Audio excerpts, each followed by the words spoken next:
सुबह सुबह उठ जाते हो, आप ब्रश करने जाते हो, वो भी मिरर के सामने। एक दिन अचानक आपका नजर पड़ता है अपने ही गर्दन पे। हाँ, एक हफ्ते पहले जो काला नहीं था वो अभी धीरे धीरे काला पड़ रहा है। कुछ दिनों के बाद वो वेलवेटी हो रहा है, मोटा पड़ते जा रहा है। तो आपको लगता है कि ये पिगमेंटेशन है या टैनिंग की वजह से हो गया है या कुछ अन्य कारण से हो गया, ये आपको पता ही नहीं है। आप कर देते हो क्या, होम रेमेडी, यूट्यूब में वीडियो देख लेते हो, इंस्टाग्राम में देख लेते हो, जिसने जो बोला वो ट्राई कर लेते हो, फिर भी ये ठीक नहीं हो गया। आपने महंगा महंगा क्रीम ला लिया, वो लगा लिया, वो भी ठीक नहीं हो रहा है। तो इसके एग्जैक्टली कारण क्या है वो आज इस वीडियो में जानेंगे। मुझे कमेंट आया था दीदी मेरी गर्दन काली पड़ रही है, प्लीज हेल्प। के लिए क्या करूं।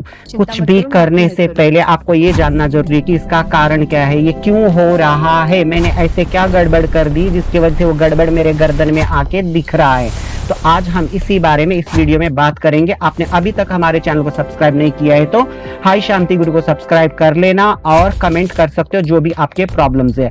ओके, हम कभी भी कमेंट को फर्स्ट प्रायोरिटी देते हैं, ना कि ट्रेंड्स को। आपने देखा होगा कि मैं जब भी हो सके, जितना जल्दी हो सके, आपके कमेंट के ऊपर जल्दी से जल्दी वीडियो लेके आती हूँ। लेकिन मेरे जो 95% व्यूअर्स है, देखते तो है वीडियो, उसमें से वो लोग सब्सक्राइब नहीं करते। अगर आप 95% लोग मेरे सब्सक्राइब कर लोगे, मुझे इसमें मतलब जो वीडियो अभी इस क्वालिटी में आ रहे हैं ना, इसमें कहीं गुना में अच्छी तरह ला सकती हूँ और साथ में स्पीड भी बिल्डअप कर सकती हूँ। तो आपने जो भी प्रॉब्लम्स आते हैं उसका कमेंट करें, ओके, लाइक करें, शेयर करें। ओके, चलिए चलते हैं वीडियो की तरफ। तो सबसे पहले हमें कारण जानना होता है। आज हम इस वीडियो में क्या जानेंगे, मतलब इसका असली वैज्ञानिक कारण क्या है। क्या ये डायबिटीज से जुड़ा है, क्या ये वाकई मतलब होम रेमेडी से ठीक हो सकता है, ये सब सारे चीजें जानेंगे। चलिए चलते हैं वीडियो की तरफ। तो आपने देखा आपके गर्दन पे काला लाइंस बने हैं, क्या क्या कभी होता है कि टैनिंग हो गया ना, टैनिंग हो गया तो ये सोचो कि आप जितना कपड़ा पहनते हो ना उतना पूरा काला पड़ेगा, सिर्फ और सिर्फ गर्दन नहीं। ओके,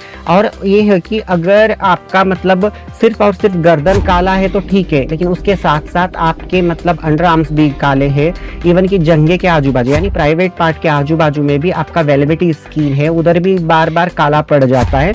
तो इसका मतलब ये टैनिंग नहीं है। टैनिंग गर्दन में हो सकता है, अंडर आर्म्स में कैसे हो सकता है कि हाँ वहाँ धूप लग रहा है, क्या नहीं लग रहा है ना, तो टैनिंग नहीं है। तो ये है आपकी स्किन का मिरर। आपका जो पेट में जो गड़बड़ी चल रहा है, आपका शरीर में जो गड़बड़ी चल रहा है, उसका मिरर है ये बता रहा है कि आपके शरीर में कुछ ना कुछ गड़बड़ है। तो इसके लिए हमें सावधान रहना होगा। और साथ में इतना ही नहीं, ये चीज कभी कभी खुजली भी करती है, इचिंग भी करती है। तो इसका असली कारण क्या है, सबसे बड़ा कारण है इसका इंसुलिन रेसिस्टेंस होना। हमारा शरीर जब भी खाना खाता है तो इंसुलिन हार्मोन को रिलीज करता है। इंसुलिन क्या करता है, ब्लड शुगर के सेल्स में ले जाने का मदद करता है। जो भी हम शुगर बनाते मतलब खाते हैं उसको हमारे ब्लड तक पहुंचाने का काम करता है। लेकिन अगर हम ज्यादा मात्रा में मीठा चीज खा रहे, प्रोसेस्ड फूड खा रहे, जंक फूड खा रहे और साथ में हमारा वजन भी बढ़ रहा है, तो क्या होता है, हमारा इंसुलिन जम जाता है। इसको बोलते हैं मतलब काम करना छोड़ देता है, या तो जितने मात्रा में शुगर लेके जाना था ना वो ले नहीं पाता। सिंपल भाषा में मैं समझा रही हूँ। ओके, इसको इंसुलिन रेसिस्टेंट बोला जाता है। तो शरीर को ये लगता है कि शुगर जब तक मतलब अपने ब्लड सेल्स में जाके प्रोसेस नहीं होगा तो क्या कर देता है हमारा शरीर, और ज्यादा क्या कर देता है, इंसुलिन बनाना शुरू कर देता है। इसी को हाई इंसुलिन लेवल बोला जाता है, जो मतलब हमारे जो त्वचा बिल्डअप है उसमें क्या कर देता है, ये एक फैक्टर बन जाता है। इसको ग्रोथ फैक्टर 1 भी बोला जाता है इसको। तो ये क्या कर देता है, स्किन बनाने की प्रक्रिया को डबल ट्रिपल, एक लेयर के ऊपर एक लेयर, एक लेयर के ऊपर एक लेयर बना देता है, जिसको मतलब हम हाइपर केराटोसिस भी बोलते हैं, जो हमारे मेलानिन को बढ़ावा देता है। जब भी स्किन एक के ऊपर एक हो जाता है तो क्या होता है, कालापन बढ़ जाता है। तो हमें लगता है कि ये टैनिंग है, लेकिन एग्जैक्टली ये टैनिंग नहीं है, बल्कि ये स्किन सेल्स है, एबनॉर्मल ग्रोथ की वजह से होता है। इसीलिए डार्क नेक अक्सर प्री डायबिटीज यानी जिसको टाइप 2 डायबिटीज के संकेत भी माना गया है। और दूसरे कारण है मोटापा। हाँ, अगर आपके में मोटापा बढ़ गया है उसकी वजह से भी होता है। और तीसरा कारण है पीसीओडी या पीसीओएस, ये मतलब स्पेशली फीमेल में होता है। ओके, और चौथा कारण है थायराइड की समस्या। पांचवा कारण है कुछ दवाइयों का साइड इफेक्ट। इसको हम ऐसे देखें कि हार्मोन इम्बैलेंस होना।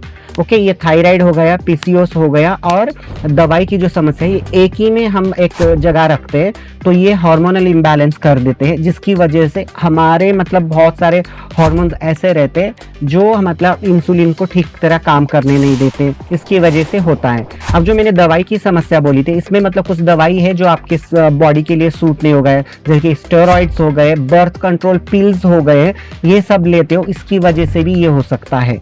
और पांचवा कारण है आपका स्ट्रेस हार्मोन्स। हाँ, अगर आप जब भी मतलब बहुत स्ट्रेस में रहते हो तो हमारे हार्मोन्स गड़बड़ा जाता है, जैसे कि मैंने बोला पीसीओडी हो गया, थायराइड हो गया, ये भी हार्मोन फैक्टर की वजह से इनमें भी बढ़ावा होता है, जिसकी वजह से आपका गर्दन काला हो सकता है। और बहुत एक रेयर केस है कि क्या होता है, इंटरनल कैंसर, जब अचानक से मतलब आपके बॉडी में मतलब कैंसर सेल्स बहुत ज्यादा से ज्यादा बढ़ रहे हैं, मोस्टली मतलब गर्दन भी काला पड़ रहा है, अंडरआर्म्स भी काला पड़ रहा है, और आपके मतलब प्राइवेट पार्ट के आजू बाजू में भी काला पड़ रहा है, स्किन मोटे होते जा रहा है, तो आप इसमें टैनिंग का उपाय नहीं करना है, इसको क्या करना है, आपको डॉक्टर को दिखाना चाहिए। अगर आपका सच में टैनिंग से गड़बड़ हुआ है, काला हुआ है, तो उसके लिए हम होम रेमेडी जरूर बताएंगे। तो इसमें क्या होता है, मतलब बहुत सारे मतलब हम रेमेडी की तरफ तो जाते हैं, लेकिन कुछ चीजें ऐसी हैं हम उसकी तरफ ध्यान ही नहीं देते। Blood sugar level, fast insulin, thyroid test, HbA1c checkup, ये सब टेस्ट हमें करवाना चाहिए।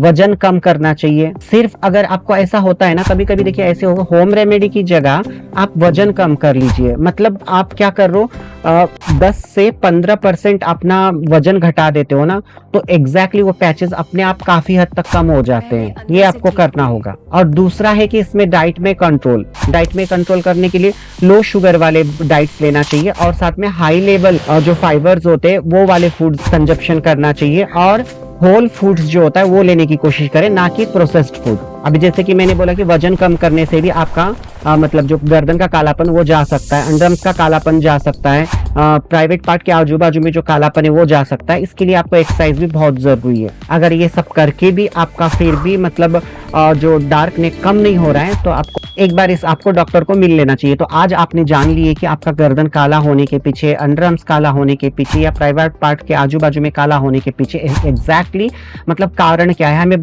बिना कारण जान के हम बहुत सारे होम रेमेडी कर लेते हैं। तो अगर इसके लिए आपको होम रेमेडी चाहिए या कोई क्रीम के नाम चाहिए, तो आप मुझे बता सकते हो कमेंट करके, मैं नेक्स्ट वीडियो में लेके आऊंगी। अगर आपको भी ऐसे ही इंफॉर्मेटिव वीडियो देखना है, अपने हेल्थ को अच्छा रखना है, स्वस्थ के साथ साथ मस्त रहना चाहते हो, तो आप अपने कोई भी प्रॉब्लम हमें कमेंट कर सकते हो। मिलते हैं दूसरे वीडियो में। Thank you so much.